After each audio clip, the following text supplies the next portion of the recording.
I am only 13 years old, pero hiyang na sa mga kababalaghan. When I was a kid, siguro mga 4 or 5 years old ako noon, nagkikita raw ako ng mga elemento na hindi nakikita ng ibang tao. Yun ang kwento sa akin ni Lola. Tahimik at mabait daw kasi ako nung bata pa. Yung tipong, pag nakain daw ako, aakyat na lang sa lamesa at magpapapak ng kanin. Hindi raw ako masyadong palasabi or palakwento kay mama at papa. Kaya siguro, yun ang naging dahilan kung bakit sila nagpapakita sa akin. Pero, dumating yung araw na na-discover ni mama ang kakaiba kong kakayahan. Bale, yung tinitirhan kasi namin ay gubat dahil pagmamay-ari yun ng lolo ko at kailangang bantayan ni papa since may mga nakatanim na rin na dun tulad ng mga prutas na iluluwas namin sa Manila. Oo nga pala, taga Mindoro po kami. So, eto na nga. Mag-isa raw ako noon sa labas ng bahay namin nang tawagin ako ni mama para kumain.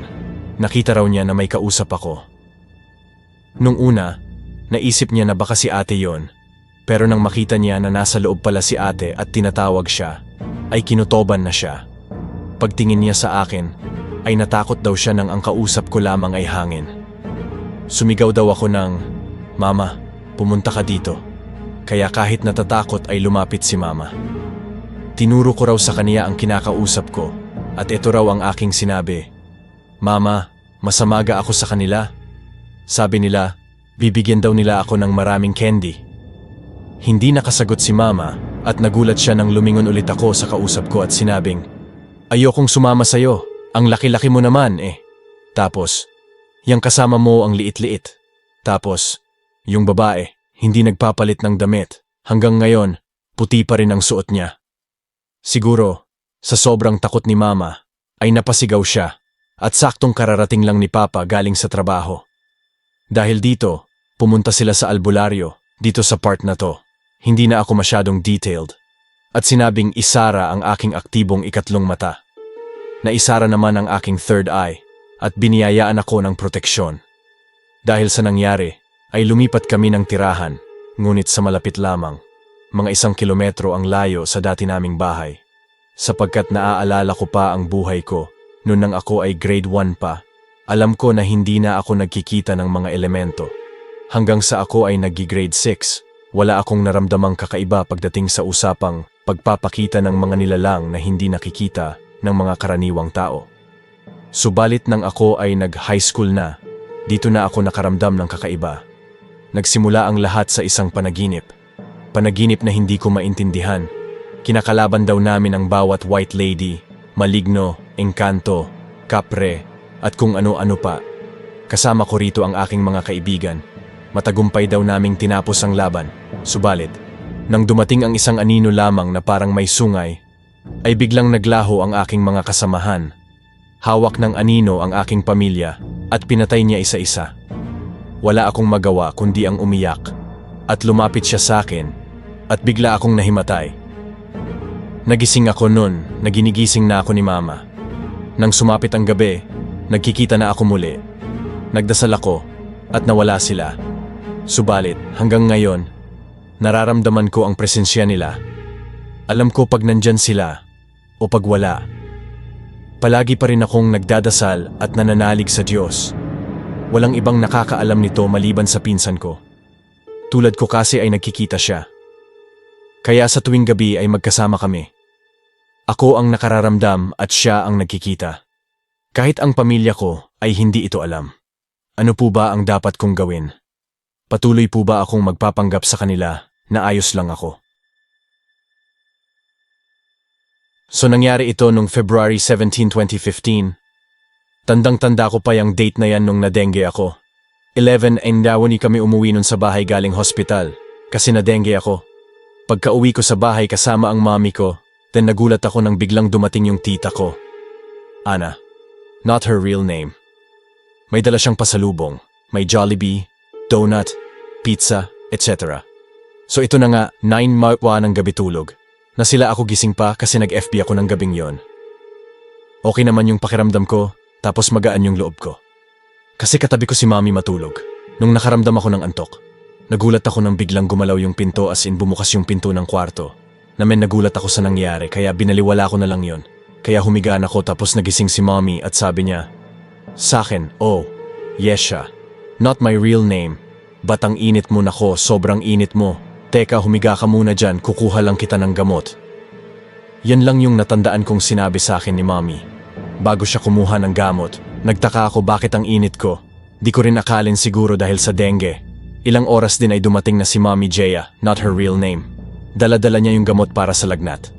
Then pinag-inom niya sa akin yon at sinabit niya sa leeg ko yung rosaryo na binili niya sa Quiapo Church. Para daw may sandata ako sa element. Pagkatapos ng mga nangyari, natulog na kami ni Mommy. 12:30. Yan yung time na nagising ako ng walang dahilan. Nagmununi-muni ilang segundo lang. Pagkatingin ko sa gilid ng CR namin sa kwarto, may babaeng nakatayo. Natakot ako nung nakita ko yung babaeng yon. Babae siya, nakasuot ng white long gown na pangkasal. Tapos yung mukha niya unknown blanco. Sobrang puti niya tapos sa baba ng damit niya, puro dugo. Pinikit ko bigla yung mata ko. Kasi natakot ako. Tapos dinilat ko saglit. Nakita ko yung mukha niya, kulit yung buhok. Big eyes, thin lips. Tapos may hawak siyang knife. Nagtaka ako. Bakit biglang nag-iba yung images niya sa sobrang takot ko? Yung binigay sa akin ni Mommy na rosaryo. Nilapit ko ito sa aking labi at nagdasal ng taimtim. Nagulat na lang ako. Nawala na siya. Bigla nagtataka ako sa nangyaring iyon. Di ko kilala yung babaeng iyon. Kami lang naman dalawa ni Mommy sa room. Tapos sila ate at kuya. At yung tita ko nasa baba natulog. Kaya wala talaga akong ideya kung sino yon. Kinabukasan, hinayaan ko na lang ang nangyari sa akin nung gabing yon. Di ko na din kinuwento sa kanila, baka di sila maniwala sa akin. Kaya pag natutulog ako suot ko palagi yung rosaryo na binigay sa akin ni Mommy.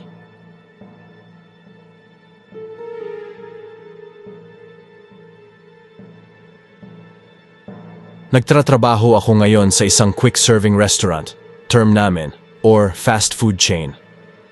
Tungkol ito sa lahat ng stores kung saan ako na-assign dahil sinuwerte akong maging part ng management team. FYI lang po, mall-based po lahat ng naging store assignments ko. First store, trainee pa lang ako noon at kakatapos lang ng peak hours. 3-4 PM ata noon. May isa kaming counter crew na bigla na lang lumapit sa akin at mangiyak-ngiyak na. Tinanong ko kung bakit.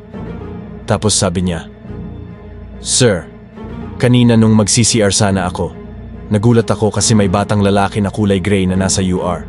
Utility room yon. Naka-fetal position raw at nakaupo sa sahig yung bata. Lalapitan ko sana kasi akala ko anak ng isang customer natin. Biglang tumingin sa akin tapos kulay red yung mga mata niya. After nun, nakapag-duty pa naman yung crew namin kasi bukas third eye niya. At di niya lang ata ine-expect na ganun kaaga may magpapakita sa kanya, lalo na may mga customers pa kami." Second store. Ang kwento sa akin ng mga crew doon, may bantay din doon, bata rin siya, pero kulay itim naman. Mahilig maglaro kasi patakbo-takbo lang raw siya kung saan-saan. Kaya pala pag may overtime ako para sa repair ng equipments or other agendas, madalas may mahahagip yung mata kong tumatakbo at dumadaan sa harap ng manager's office habang gumagawa akong reports. Minsan, feel ko sumisilip-silip siya. Nag-aaya makipaglaro. Sa mismong mall na ring yon kung saan second store assignment ko, maraming kwento yung mga security guards, lalo na pag panggabi duty nila. Andyan na kusang umaandar yung elevator kahit wala namang bumababa or umaakyat sa mga kasama nila. Madalas, bumubukas mag-isa kahit madaling araw na. May babae rin daw na pag-alagala sa second at third floor ng mall. Pinagtripan din nung babaeng multo yung duo naming stockman minsan. May extra storage kasi kami sa mall at nasa third floor yon. Umakyat yung duo naming stockman para mag-replenish ng stocks namin. Kalagitnaan ng pagkuha nila ng stocks, bigla na lang nalaglag yung isang box na nakalagay sa isang stainless shelf. Meron ding pagkakataong di nila mahanap yung susi ng storage namin sa taas kung saan nila nilapag. Makikita na lang nila pag nakiusap sila na huwag na silang paglaruan or takutin. Third store. Nangyari naman to sa boarding house malapit sa pangatlong store kung saan ako na-assign. Apartment type yung B-house na yon at nagsilbing remote stockroom na rin namin. Gabi na nun at tapos na yung duty ko, nasa labas ako ng boarding house nanunood ng anime. Dumating ngayon yung isang crew namin na lalaki. Dahil tapos na duty niya, At nakapark kasi sa tapat yung motor niya. Kasama niya GF niya at nakipagkwentuhan ako saglit. Bigla na lang nagtanong yung GF niya kung takot raw ba ako sa multo. Sabi ko naman, hindi, kasi di naman na ako nakakita pero nakakaramdam pa rin ako. Sabi niya, nung isang gabi pa raw niya gustong sabihin na may white lady sa harap mismo ng pinto ng boarding house namin at ang sama ng tingin sa kanya. As in, nanlilisik. Sa kwarto rin kung saan ako natutulog, may isang anino na nakatambay lang doon. Wag na lang daw ako matakot kasi di naman sila nananakit at mas malakas pa rin talaga yung faith mo kay Lord. 4th store. Ito naman 2-story siya. May inventory kaming ginagawa nun. At ang naiwan na lang sa store is yung OIC ko, ako, 2 auditors from our franchisee at 1 crew na andon for possible recount ng stocks. Malapit na rin kami matapos nun at pinauwi na namin yung crew namin. Bago umalis crew namin, nagbiro pa ako sa kanya. Sabi ko, ingat ka na lang sa pag-uwi. Magpagpag ka bago pumasok ng bahay niyo kasi baka sumunod yung white lady dito sa store. Saktong andun yung isang auditor, sabi ba naman sa amin. Ay, nakita mo rin ba yun, sir? Kanina kasi nung andun ako sa taas, nakita ko siya palibot-libot. Ngayon, wala naman na. Baka umalis na. Pero wag na lang tayong mag-ingay. Ayaw nila yun eh. Napamura na lang ako sa isip ko kasi akala ko okay na magbiro ako ng ganun eh. Totoo naman pala. Haha, 5th store. Current store assignment ko. So far, wala pa naman akong spooky experiences dito. Pero sabi ng mga crew namin na nakatira malapit sa mall kung saan store namin ngayon, bakanting lote yun na sobrang lawak at minsan na rin atang tinapunan ng bangkay. Malay ko naman kung totoo pero nakakatakot isipin na baka isang gabi ng overtime, baka magpakita yung kaluluwa ng bangkay sa akin. Wag naman sana.